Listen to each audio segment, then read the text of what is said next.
Chapter 19. A Trap. Mrs. Roderick and Ned waited breathlessly for Nancy's interpretation of the Shakespearean quotations.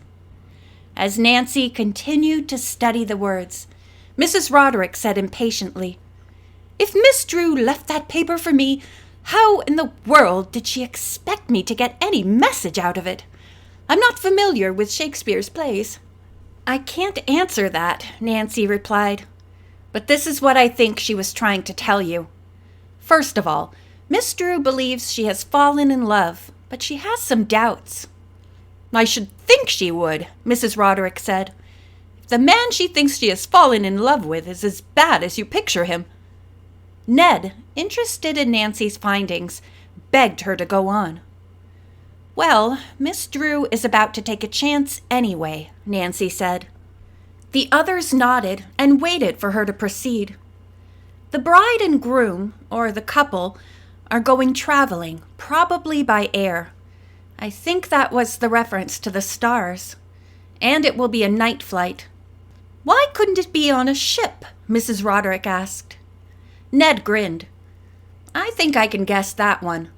The quotations mentioned that the stars had governed the condition. That could mean weather. If it's a bad night, their plane wouldn't be able to take off." Mrs. Roderick looked at the list again. "Here's one you haven't told us the meaning of. It says, 'Better 3 hours too soon than a minute too late.'" "That is puzzling," Nancy admitted.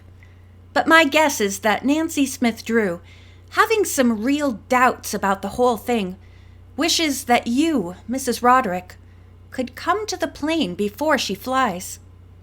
A frightened expression came over the woman's face, and she threw her hands into the air. "My goodness! I couldn't go to New York. I'd like to help Miss Drew. She is a lovely person, and if she is in trouble, she needs help. But I must say she could at least have left me a note I could understand, and say goodbye and make her request in plain English." "I have a hunch," said Nancy, "that Edgar Nixon was with her when she came here, and the poor girl had no chance to write you an explanation. The next best thing she could do was to put a message in the form of a code, and the first thing that came to her mind was Shakespearean quotations." Mrs. Roderick shook her head. "This is too much for me. Well, I just hope that whatever Miss Drew is going to do, she won't be sorry for it. I'm afraid I can't help her, though." Ned spoke up.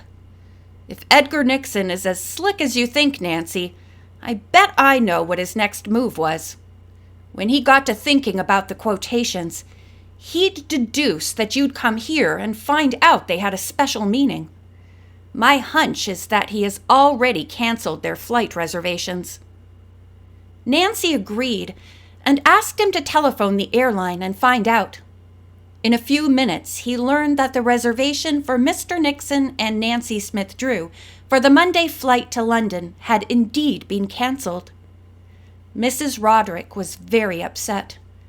"Do you think they are still around here?" she asked. Nancy shook her head. "By this time, Edgar Nixon knows the police are after him. He has probably changed cars again and left Emerson. It's likely he sold his red one to the pal who nearly ran us down. He probably went to Ira Nixon's in the new car, stole the $1,000, and will meet Miss Drew in New York. Or, if they're already married, she's with him now." Nancy asked Ned to call other airlines, and this time he had good news. He located a new reservation for Nixon and Miss Drew. "I think," he said, "that Miss Drew couldn't get her passport changed in a hurry, so she's using the one with her maiden name on it." Nancy sighed.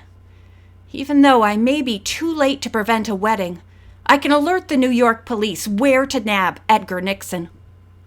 As Nancy and Ned got ready to leave, tears came to Mrs. Roderick's eyes.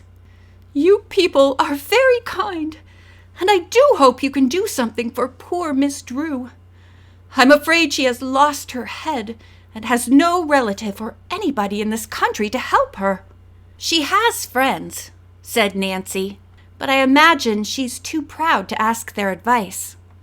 Ned suggested that they stop at Emerson Police Headquarters to see if there was any news of the elusive couple and to ask the chief to notify the New York police. They were told that there were no leads, and the officers were glad that Nancy had one to suggest. Word would be sent to New York immediately. As Nancy and Ned left police headquarters, she glanced at her watch. "Oh, I didn't realize how much time has passed. Bess and George and I will be dreadfully late getting home. Ned, would you mind calling Hannah and telling her that I won't be there in time for supper after all?" "Glad to." When they reached the fraternity house, George and Bess were waiting with their dates in the hallway. The girls' luggage was piled up. "We began to think you had gone home without us," George teased. The couple grinned and Ned said, "Wait until you hear what we found out." The story was quickly told about the quotations. Bert burst out laughing. "Say, how about sitting in for me, Nancy, in my Shakespeare class? You might pull an A for me." It did not take long to load the car. After thanking the boys for a wonderful weekend, the girls jumped in.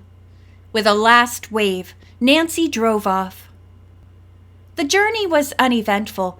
The girls did not even stop to eat. "It's so late," said Nancy, as they neared the outskirts of River Heights. "How about you girls spending the night with me?" They agreed, since they did not want Nancy to make the last part of the trip alone. As soon as they reached the Drew home, the cousins phoned their parents. Both Mr. Drew and Mrs. Gruen had welcomed the girls eagerly. Hannah had prepared some tasty chicken and lettuce sandwiches, a large bowl of fresh cut-up fruit, and a chocolate cake. As the girls ate, they related the latest items in the mystery. "Amazing," said Mr. Drew. Finally, Nancy changed the subject. "How's Ira Nixon?" Her father answered, "I went over there as soon as I got home and heard about the theft. I urged Ira to inform the police, but he still steadfastly refused to do so. He seemed to be calmer, however, so I did not think it was necessary for me to stay or to ask a neighbor to come in." The three girls began to suppress yawns, and Mrs. Gruen suggested that they get to bed as soon as possible. They all slept soundly, but Nancy awoke early with a persisting thought in her mind. She proposed it to Bess and George. "Girls, if we can get permission, what would you say to going to New York? Nancy Smith Drew will need moral support when the police arrest Edgar Nixon." George's face broke into a broad grin. "I can't think of anything I'd like better than to see the police nab that cruel man." Bess said, "If you tell Nancy Smith Drew about her inheritance, maybe she won't feel so bad about having a husband in jail." The girls came downstairs early and asked Mr. Drew what he thought of the idea. "It's a good one," he said, smiling. "You may as well see this mystery to its conclusion, and you can stay in New York overnight with Nancy's Aunt Eloise." Nancy, Bess, and George had visited Mr. Drew's sister several times. They adored the schoolteacher, and she was always delighted to have them visit her. "She hasn't left for school yet," said Nancy. "Suppose I call her right away." Nancy had a long talk with her aunt, who was amazed to hear about the case and pleased that the girls were coming. "I'd love to see you," she said. As soon as Nancy had eaten breakfast, she phoned the River Heights airport and made a reservation for the three girls on a flight to New York that afternoon. Bess and George went home to get their clothes, and Nancy picked them up later. She planned to leave her car at the airport parking lot. After the girls had purchased their tickets and obtained seat reservations, they sat down to chat. Nancy said, "I'd like to find out how Ira Nixon is and tell him where we're going." She went off to find a phone booth. To her delight, she found that Ira Nixon was feeling better and decided not to disturb him with any worry about his brother. As she left the phone booth, a young woman walked up to her. "You're Nancy Drew, aren't you? I've seen your picture in the paper lots of times." Nancy acknowledged that she was. "I've just come from the powder room," said the young woman. "A friend of yours is in there. She saw you come into the airport. She is terribly ill and asked me if I'd go and find you and bring you back there." Nancy looked at her watch. Only 20 minutes to plane time. "All right," she said. The two hurried to the powder room. Nancy could see no one inside. "Over here," her companion said, and led Nancy around a corner. The next instant, the strange woman opened her purse and whipped a handkerchief from a plastic bag. She grabbed Nancy around the neck and held the handkerchief tight over the girl's nose and mouth. It had a peculiar, sickish odor. Nancy struggled to free herself, but within seconds, she blacked out. End of chapter 19.